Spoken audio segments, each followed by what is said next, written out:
오늘도 안녕하십시오. 이신근TV에 오신 여러분을 뜨겁게 환영합니다. 반갑고요. 고맙습니다. 이신근의 책 읽기, 한스킹의 유대교를 중요한 부분에 관하여 요약하여 설명드립니다. 오늘은 6번째입니다. 여전히 제1부, 여전히 현존하는 과거에서 2장 중심, 그 중에 1. 중심 인물 모세를 다루겠습니다. 끝까지 함께 해주시면 감사하겠습니다. 모세는 누구였는가? 모세에 관해 우리가 말할 수 있는 참으로 역사적인 사실은 무엇인가? 많은 사람들은 바로 그를 유대교의 창설자로 여긴다. 비록 다른 종교의 창설자들 곧 예수와 무함마드와 공자와 붓다가 그들의 종교 상황에서 매우 다른 역할을 수행했지만 많은 사람들은 모세를 그들과 같은 위치에 올려놓는다. 여하튼 앞서 이미 설명했듯이 야외 종교의 시작은 상당히 복잡하며 단 한 명의 인물로 그 시작을 결코 설명할 수 없다.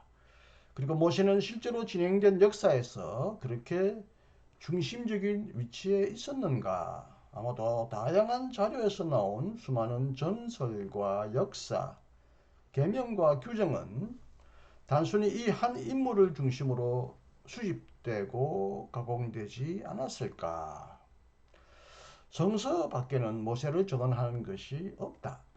모세 자신은 문헌 자료를 남겨놓지 않았다. 물론 모세는 역사적 인물이었고 20세기 초에 설익은 가설을 통해 주장된 것처럼 모세가 힘을 잃은 달의 신이었다는 논리는 오늘날 더는 논쟁되지 않는다. 모세라는 이름은 이집트에서 유래한 것이고 모세는 이집트에서 태어났다. 그렇지만 모세가 이집트인이 아니라 셈족 사람이었다는 것은 거의 확실하다. 많은 학자들이 모세가 이스라엘 백성과 하나가 되어 탈출을 주도했다는 사실을 의심하지 않듯이 모세가 이스라엘 백성에게 매우 적대적인 미디안 사람과 함께 살았다는 것, 미디안 여자와 결혼했다는 것, 그리고 야훼 하나님과의 결정적인 만남이 이루어졌던 미디안에서 그의 장인과 좋은 관계를 유지했다는 것도 의심하지 않는다. 그렇지만 다음과 같은 큰 질문이 일어난다.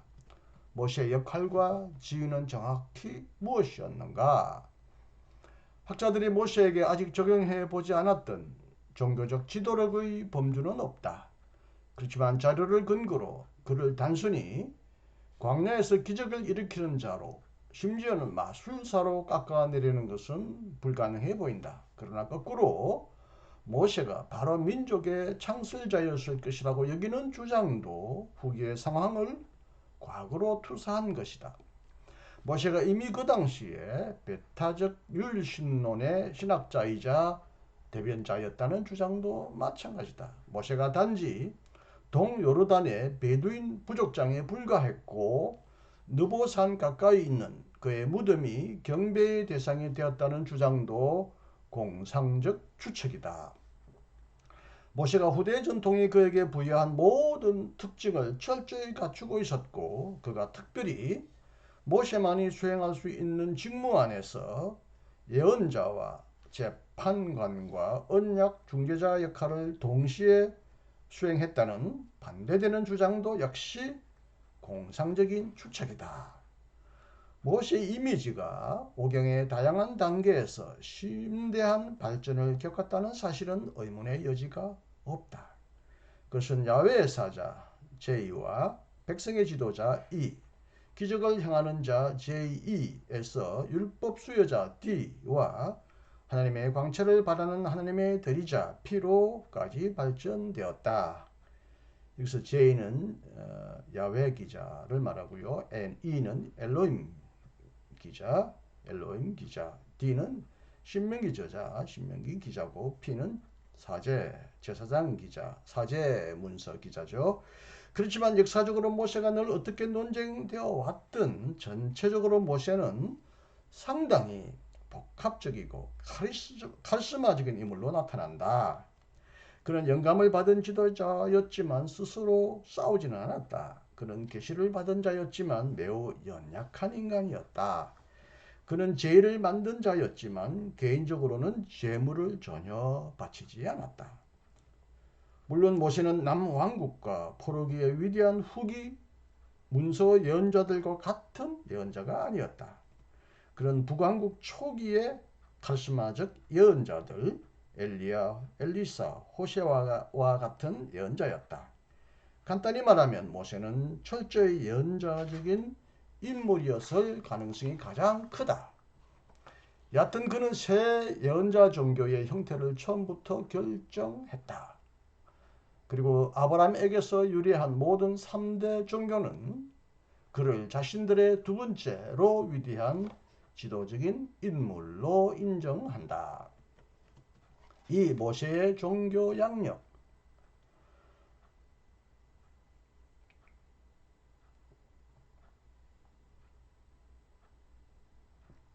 출애굽기의 소명 이야기에 따르면 미디안에서 불타는 떨기나무 앞에서 야훼 하나님을 경험하는, 그리고 자신의 얼굴을 가린 채 하나님과 대화를 나눈 모세는 분명히 저 먼 동쪽에서 주장되는 조화와 인도주의의 정신을 지닌 명철한 현자가 아니다.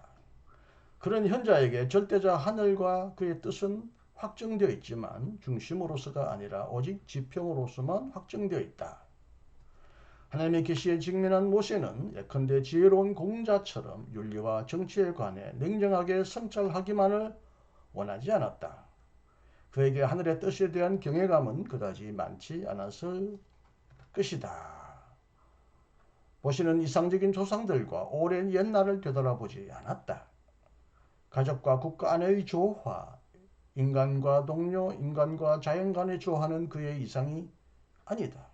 그렇다면 그의 이상은 무엇인가? 다른 차이점을 말해보자. 광야에서 자신의 부족을 인도하는, 그리고 불확실한 미래를 향해 나아가는 모세는 고독하게 내면을 바라보는 인도인의 정신을 지닌 눈과 귀를 닫은 신비주의자도 아니다. 신비주의자는 절대자를 발견하려고 안으로 눈을 돌리며 예컨대 붓다처럼 깨달음을 얻기 위해 명상 방법으로 침묵 단계를 통과한다. 모세에게 절대자, 최후와 최초의 현실은 니르바나, 공이 아니며 인간과는 완전히 다른 불가해한 존재가 아니다. 물론 그것은 브라만도 아니고 모든 것을 포괄하고 모든 것을 침투하는 일자, 순수한 존재도 아니며 모든 말을 초월하며 심각으로 표현할 수 없고 말로 설명할 수 없는 무한자도 아니다. 그렇다면 그의 절대자는 누구인가? 대답은 오직 다음과 같은 것일 수밖에 없다. 모세는 근동 셈족의 신앙과 희망의 종교성의 정신을 지닌 전형적으로 예언자 같은 인간이다. 그에게 하나님은 분명히 신비스럽고 숨어 있지만 인간과 완전히 다르지 않은 권능과 자비가 가득한 인격적 대상이다. 그는 살아서 활동하는 진노와 은혜의 하나님이고 인간의 생명과 죽음을 주관하는 주님이며 말하고 요구하는 당신이다. 예언자들의 종교에서 인간은 말하자면 이런 하나님 앞에 서 있다고 느낀다. 그에게 인간은 말하고 대답해야 한다. 참으로 인간은 그에게 책임적인 존재이며 그의 뜻에 따라서 자신에게 주어진 임무를 완성해야 한다. 이를 넘어서 예언자들은 엄격한 의미에서 매우 분명한 임무를 위한 매우 인격적인 부름을 중요하게 생각한다. 예언자는 전적으로 하나님의 심부름꾼이 되어야 하며 백성과 개인들에게 말이나 표징 혹은 우리나라 말로는 표적으로도 번역되죠. 말이나 표적으로 하나님의 말씀과 뜻을 알려야 한다. 예언자는 가능하면 스스로 하나님이 되려는 구루, 힌두교의 종교적인 스승이 아니다. 정반대다. 그는 신뢰하는 신앙을 통해 유일한 하나님과 결합되기를 원하는 하나님의 열정적인 대변자다. 이런 의미에서 모세는 탈출과 해방과 광야 유랑을 이끈 지도자다. 조금 건너뜁니다. 모세는 진정 예언자의 원형이다. 그는 히브리 성서에서 단지 얼굴과 꿈속에서만이 아니라 입으로 하나님과 대화한 유일한 사람이다. 그래서 모세는 자신의 백성에게 다음과 같이 고별의 말을 할 수 있었다. 내 하나님 여호와께서 너희 가운데 내 형제 중에서 너를 위하여 나와 같은 선지자 하나를 일으키시리니 너희는 그의 말을 들을지니라. 따라서 모세는 아브라함 이후에 두 번째로 위대한 예언자적 종교의 대표자로 나타난다. 기독교와 이슬람교도 그를 그렇게 받아들인다. 3. 유대교와 기독교, 이슬람교가 보는 모세. 1. 모세는 성서 이후의 유대교에서 어떤 위치를 차지하는가? 그는 오직 아브라함과 부분적으로는 야곱과 다윗과 그리고 메시아만이 도달하는 중심 인물이다. 탄생 때부터 죽음에 이르기까지 그의 생애를 장식하는 전설을 우리는 간과할 수 없다. 성서 정경 안으로 수용되지 못한 외경에서 모세는 높이 추앙되고 심지어 영웅 대접을 받는다. 모세의 계시록과 모세의 성천을 비교해보라. 아마도 우리가 보존하지 못한 모세 문서들이 더 있을지도 모른다. 그러나 헬라계 유대교가 이방인의 반유대주의에 대항하여 모세를 천재로 모든 위대한 현자를 가르쳤던 오르페우스의 스승으로 이상화한다면 랍비들의 전성은 모세를 무엇보다 완전한 율법교사로 여긴다. 랍비들의 유대교는 모세를 가리키는 다양한 명칭 가운데서 랍비라는 명칭을 선택했다. 그리고 이제는 단지 오경 속의 율법만이 토라가 아니라 오경 전체가 토라, 모세의 토라다. 결과적으로 창조로부터 족장시대를 거쳐 미래의 사건에 이르기까지 거기서 발견할 수 있는 모든 것은 이제 하나님이 모세에게 계시한 것으로 하나님이 모세에게 불러주신 것으로 간주된다. 더욱이 이제부터는 모세의 오경으로 간주되는 문서로 작성된 토라만이 아니라 수많은 율법 규정과 적용 내용을 가진 입으로 전달된 토라도 모세에게서 유래한 것으로 간주된다. 이로써 탈출과 해방과 광야 유랑의 인도자였던 모세가 점점 더 전통과 지속의 수호자가 되었다. 세계는 지혜와 예언의 아버지인 모세를 위해 창조되었다고 말해도 지나치지 않다. 이 기독교는 이제 모세를 어떻게 보는가? 신약 성서에서 모세는 가장 자주 80번 언급되는 구약 성서의 인물이다. 아주 당연하게 기독교에서도 그는 오경의 저자로 간주되며 그렇기 때문에 하나님의 말씀을 선포한 예언자와 율법 수요자로 여겨진다. 모세의 계명은 하나님의 계명이다. 누가복음에서 모세와 예언자는 토라와 예언자를 의미한다. 토라는 아주 당연히 새로운 공동체, 교회의 성서이기도 하다. 모세의 이미지는 신약 성서의 공동체에게도 매우 강력하기 때문에 예수의 생애와 활동에서 많은 것이 예언자 모세의 빛 안에서 이해되며 어떤 경우에는 의식적으로 모세의 이미지가 모방되기도 한다. 마태복음에 나오는 예수의 어린 시절 이야기, 곧 왕 앞에서 경고한 것, 무지한 유아가 살해된 것, 왕이 죽을 때까지 피신한 것 등은 아마도 모세의 이야기를 배경으로 삼아서 만들어졌을 것이다. 40일 동안 광야에서 금식한 것과 5천 명을 먹인 사건도 모세 유형론이다. 다시 말하면 곳곳마다 모세는 종말의 예언자이고 예수 그리스도의 모형으로 나타난다. 심지어 요한복음에서는 광야에서 만나를 먹은 사건이 분명히 언급된다. 또한 오직 누가만이 언급하는 예수의 성천은 모세의 성천과 유사하다. 누가에 따르면 모세와 예언자는 모두 바로 예수 사건의 예언으로 이해된다. 물론 신약 성서에서 모세의 모습을 이중적으로 보이게 하는 불일치도 나타난다. 모세가 높이 평가되지만 예수는 더 높이 평가된다. 이런 생각은 복음서 전체를 관통한다. 누가복음의 변모 이야기에서 모세는 엘리야와 함께 직접 예수를 증언한다. 마태복음에서 산상설교는 시나이산에서 주어진 율법을 능가한다. 누가복음에서 예수는 분명히 두 번째 모세이자 그의 백성의 구원자로 그려진다. 요한에 따르면 율법은 모세를 통해 왔지만 은혜와 진리는 예수 그리스도를 통해 왔다.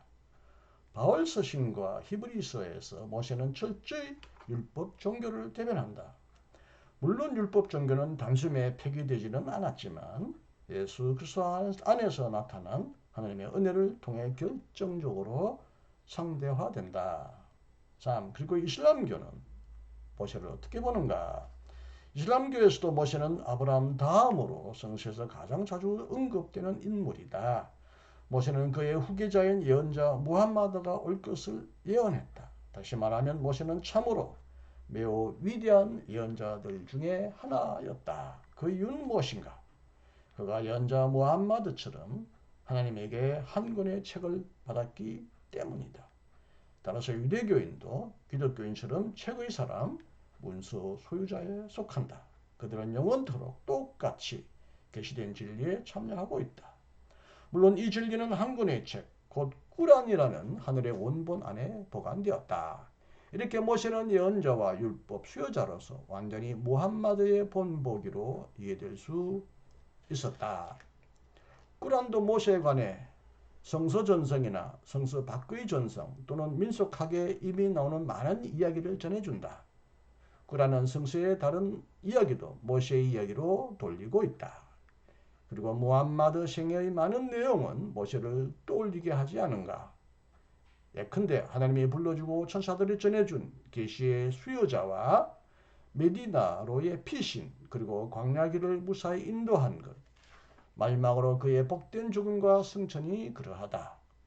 잘 알려져 있듯이 승천은 예루살렘에서 일어났다고 한다. 이슬람교의 몇 가지 전성이 거꾸로 유대교의 모세 전성 안으로 수용되기도 했다. 그렇지만 이 모든 유사성에도 불구하고 한 가지 사실은 명백하다. 무슬림에게 무함마드는 예언자의 인장이요 모세의 율법을 순수하게 새롭게 선포한 가장 위대한 마지막 예언자다. 마지막으로 도표로 다시 요약해 봅니다. 유대교에서 모세는 성서 이후 유대교의 중심적 인물이고 절대적 율법 교사요 전통 고집의 근거다.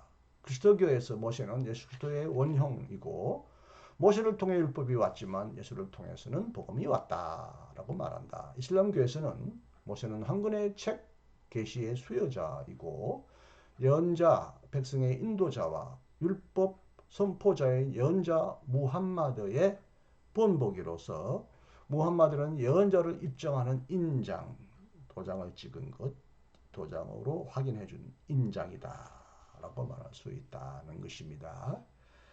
자, 여기까지 오늘 여러분에게 한식킹의 유대교를 중요한 부분을 설명해 드렸습니다. 어려운 부분이 없어서 제가 보충 설명드릴 것이 없네요. 네, 오늘도 끝까지 경청해 주셔서 감사하고요. 오늘도 건강하시고 행복하시기 바랍니다.